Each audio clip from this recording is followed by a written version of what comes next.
Catastrophe An Epic Story. It's India. In Banaras district there is a village called Bira in which an old, childless widow used to live. She was a gaunt woman named Bhoongi and she didn't own either a scrap of land or a house to live in. Her only source of livelihood was a parching oven. The village folk customarily have one meal a day of parched grains, so there was always a crowd around Bhoongi's oven. Whatever grain she was paid for parching she would grind or fry and eat it. She slept in a corner of the same little shack that sheltered the oven. As soon as it was light she'd get up and go out to gather dry leaves from all around to make her fire. She would stack the leaves right next to the oven, and after 12, light the fire. But on the days when she had to parch grain for Pandit Udaybhan Pandey, the owner of the village, she went to bed hungry. She was obliged to work without pay for Pandit Udaybhan Pandey. She also had to fetch water for his house. And, for this reason, from time to time the oven was not lit. She lived in the Pandit's village, therefore he had full authority to make her do any sort of odd job. In his opinion, if she received food for working from him, how could it be considered as work done without pay? He was doing her a favor, in fact, by letting her live in the village at all. It was spring, a day on which the fresh grain was fried and eaten and given as a gift. No fire was lit in the houses. Bhoongi's oven was being put to good use today. There was a crowd worthy of a village fair around her. She had scarcely opportunity to draw a breath. Because of the customers' impatience, squabbles kept breaking out. Then two servants arrived, each carrying a heaped basket of grain from Pandit Udaybhan with the order to parch it right away. When Bhoongi saw the two baskets she was alarmed. It was already after 12 and even by sunset, she would not have time to parch so much grain. Now she would have to stay at the oven parching until after dark for no payment. In despair she took the two baskets. One of the flunkies said menacingly, "Don't waste any time or you'll be sorry." With this command the servants went away and Bhoongi began to parch the grain. It's no laughing matter to parch a whole mound of grain. She had to keep stopping from the parching in order to keep the oven fire going. So by sundown not even half the work was done. She was afraid Panditji's men would be coming. She began to move her hands all the more frantically. Soon the servants returned and said, "Well, is the grain parched?" Feeling bold, Bhoongi said, "Can't you see? I'm parching it now. The whole day's gone and you haven't finished any more grain than this. Have you been roasting it or spoiling it? This is completely uncooked. How's it going to be used for food? It's the ruin of us. You'll see what Panditji does to you for this." The result was that night the oven was dug up and Bhoongi was left without a means of livelihood. Bhoongi now had no means of support. The villagers suffered a good deal too from the destruction of the oven. In many houses even at noon, cooked cereal was no longer available. People went to Panditji and asked him to give the order for the old woman's oven to be rebuilt and the fire once more lighted, but he paid no attention to them. He could not suffer a loss of face. A few people who wished her well urged her to move to another village. But her heart would not accept this suggestion. She had spent her 50 miserable years in this village and she loved every leaf on every tree. Here she had known the sorrows and pleasures of life. She could not give it up now in the last days. The very idea of moving distressed her. Sorrow in this village was preferable to happiness in another. A month went by. Very early one morning Pandit Udaibhan, taking his little band of servants with him, went out to collect his rents. Now when he looked toward the old woman's oven he fell into a violent rage. It was being made again. Bhungi was energetically rebuilding it with balls of clay. Most likely she'd spent the night at this work and wanted to finish it before the sun was high. She knew that she was going against the Pandit's wishes, but she hoped that he had forgotten his anger by then. But alas, the poor creature had grown old without growing wise. Suddenly Panditji shouted, "By whose order?" Bewildered, Bhungi saw that he was standing before her. He demanded once again, "By whose order are you building it?" In a flight she said, "Everybody said I should build it, and so I'm building it. I will have it smashed again." With this he kicked the oven. The wet clay collapsed in a heap. He kicked at the trough again, but she ran in front of it and took the kick in her side. Rubbing her ribs she said, "Maharaj, you're not afraid of anybody but you ought to fear God.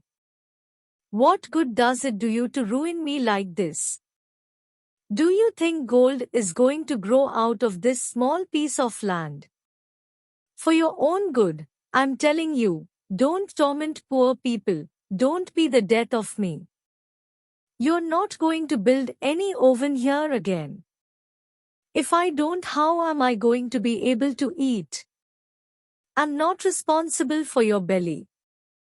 But if I do nothing except chores for you, where will I go for food?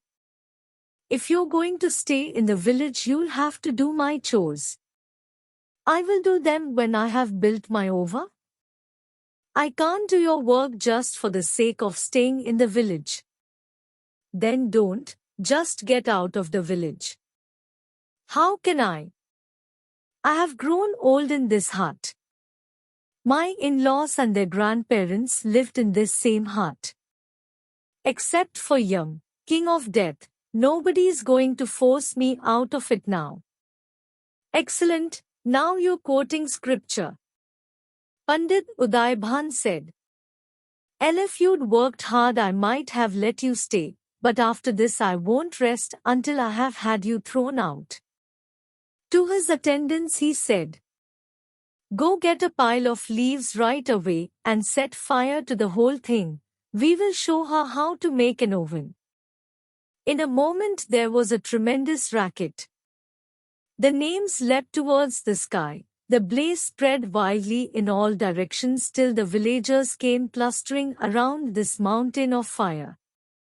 Hopelessly, Bhungi stood by her oven watching the conflagration. Suddenly, with a violent dash, she hurled herself into the names. They came running from everywhere, but no one had the courage to go into the mouth of the blaze. In a matter of seconds her withered body was completely consumed. At that moment the wind rose with a gust. The liberated flames began to race toward the east. There were some peasants' huts near the oven which were engulfed by the fierce flames. Fed in this way, the blaze spread even further. Panditji's barn was in its path, and it pounced upon it. By now the whole village was in a panic. They began to band together to put out the fire, but the sprinkle of water acted like oil on it, and the flames kept mounting higher. Pandit Udaibhan's splendid mansion was swallowed up.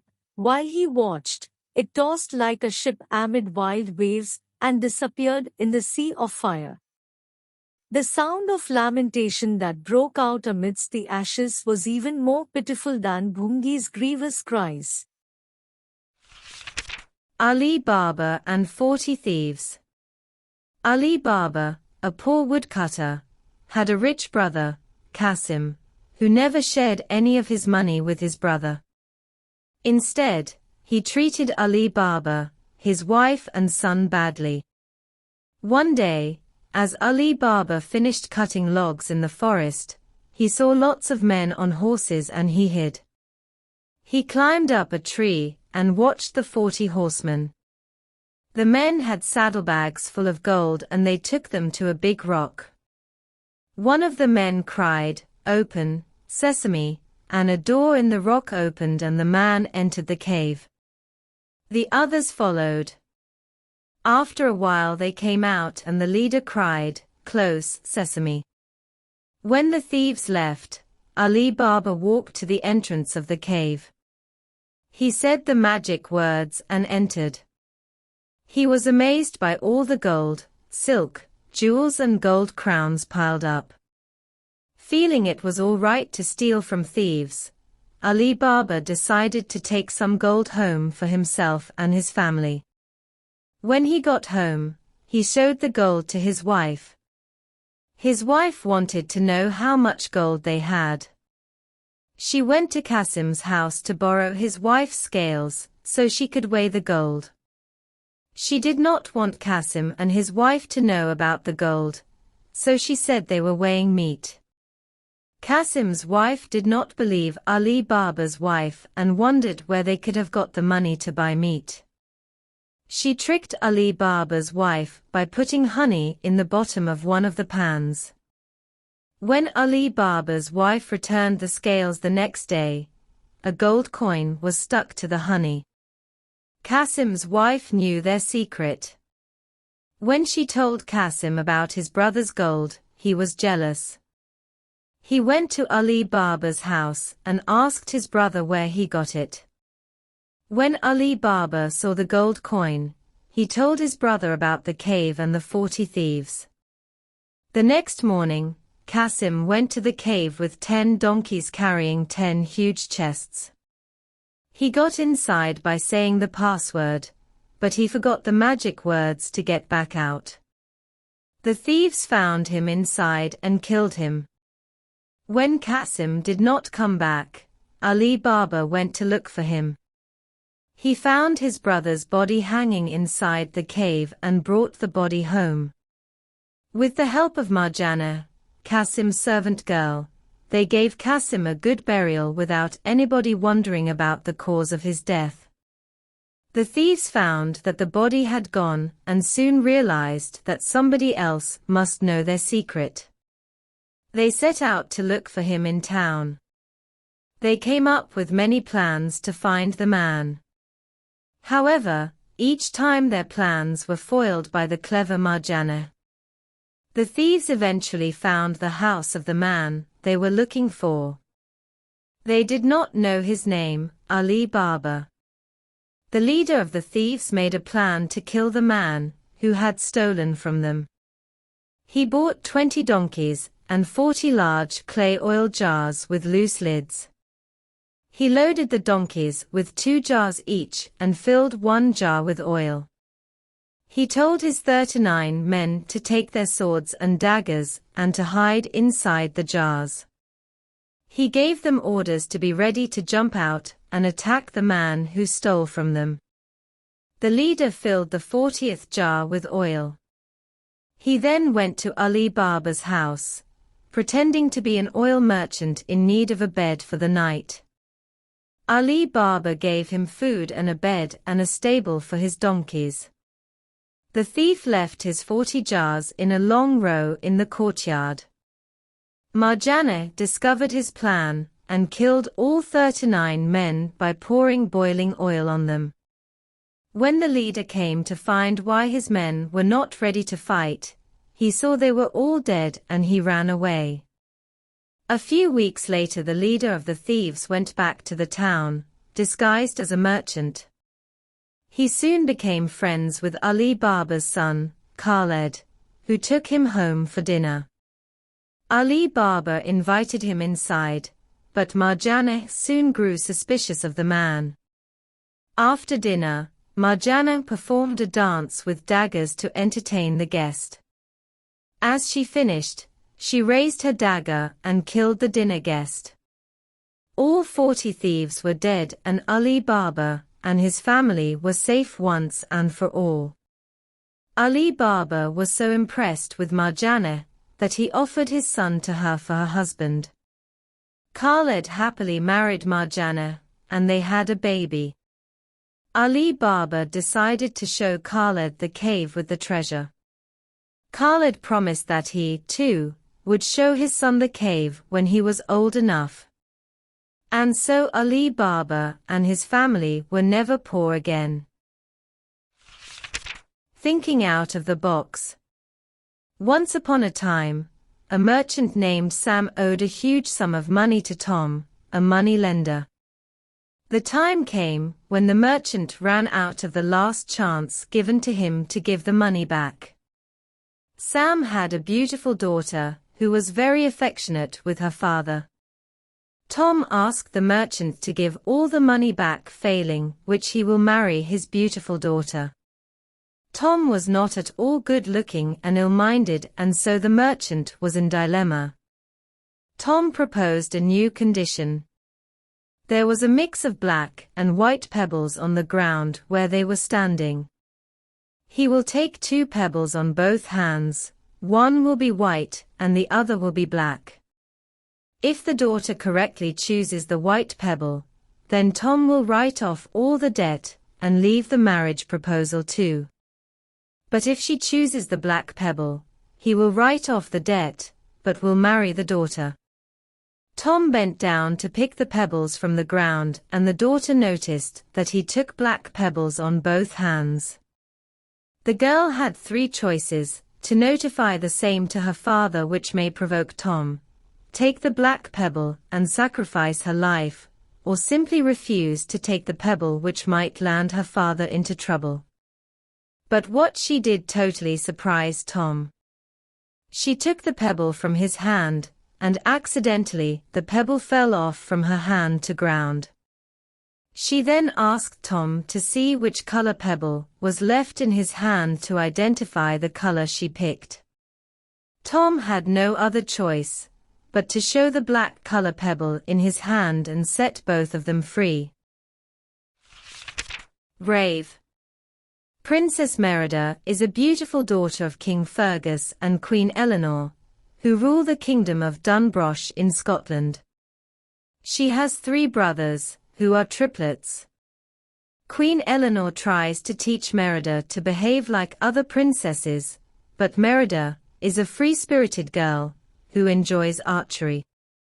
One night, while the family is having their supper, the Queen announces that 3 men are visiting soon to compete for a matrimonial alliance with their daughter. Merida is angry and rebels against it. The following day, when the suitors arrive, they try to impress Merida with their skills at shooting and archery, but all of them fail miserably. The heroine of the story, Princess Merida, marches into the field and leaves everyone in awe of her skills at archery. Queen Eleanor is angry and scolds Merida for her act. But Merida fights with her mother, tears a tapestry of their family, leaves the castle, and goes deep into the forest. There, Merida discovers an old witch in a cottage. She asks the witch to change her mother's mindset. The old witch gives a spell cake to Merida, which is to be fed to the queen. Merida gives it to her mother, and when the queen takes a bite of the cake, she falls sick and turns into a bear. Merida's brothers, who too take a bite from the cake, turn into bears. Worried, Merida tries to help her mother, and she rushes to the old witch's cottage. She does not find her but reads a message on the wall of the cottage: "Fate be changed, look inside, mend the bond torn by pride." Merida figures out the hidden meaning behind the message on the wall. She hops onto her horse, goes to the palace, and sews the tapestry that she tore. She places the tapestry, which is now mended, on her mother and the 3 little brothers. "I want you back, Mum," Merida cries. "I love you." Queen Eleanor and her sons turn into humans again, King Fergus is happy to have his family back. The happy family returns to the castle and Merida is granted all the freedom she desires. If you like this story, I encourage you to like and share with your loved ones and stay tuned for more. Keep learning with Afsara English. Thank you.